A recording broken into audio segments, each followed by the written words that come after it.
Reza Pahlavi, the son of the last Shah of Iran and a potential candidate for future leadership in the event of regime change, has called on Iranians to launch a national uprising, essentially a large-scale protest or even a revolution.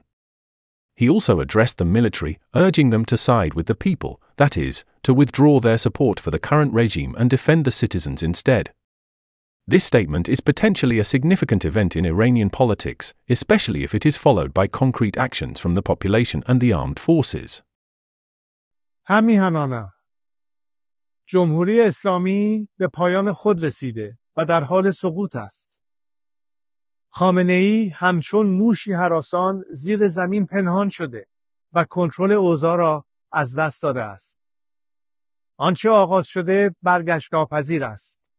آینده روشن است و ما با هم از این پیچ تند تاریخ عبور خواهیم کرد. در این روزهای دشوار دل من با همه شهروندان بی‌دفاعی است که آسیب دیدند و قربانی جنگ طلبی و توهمات خامنه‌ای شدند. من سالها کوشیدم تا میهنمان گرفتار آتش جنگ نشود.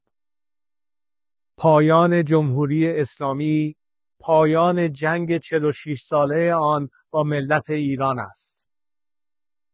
دستگاه سرکوب رژیم در حال فروپاشی است. تنها یک خیزش همگانی لازم است تا این کابوس برای همیشه پایان یابد. اکنون زمان ایستادن است.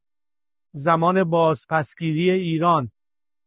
همه با هم، از بندر عباس تا بندر انزلی، از شیراز تا اصفهان، از تبریز تا زاهدان، از مشهد تا اهواز، از شهر کرد تا کرمانشاه به صحنه بیاییم. پایان این رژیم را رقم بزنیم. نگران فردای پس از سقوط جمهوری اسلامی نباشید. ایران دچار جنگ داخلی و بی‌ثباتی نخواهد شد. ما برای آینده ایران و شکوفایی‌اش برنامه داریم. ما برای 100 روز نخست پس از سقوط، دوران گذار و استقرار یک حکومت ملی و دموکراتیک برای ملت ایران و به دست ملت ایران آماده ایم. خطاب به نیروهای نظامی و انتظامی، امنیتی و دولتی که این روزها بسیاری از آنها به من پیام می‌فرستند.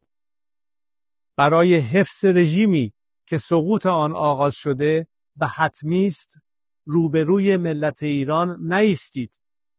خود را فدای رژیم پوسیده نکنید.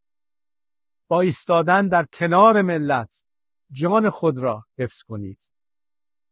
در گذار از جمهوری اسلامی نقشی تاریخی ایفا کنید و در ساختن آینده ایران سهیم باشید. ایران آزاد و آباد پیش روی ماست. باشد که به زودی در کنار شما باشم. پاینده ایران، زنده باد ملت ایران.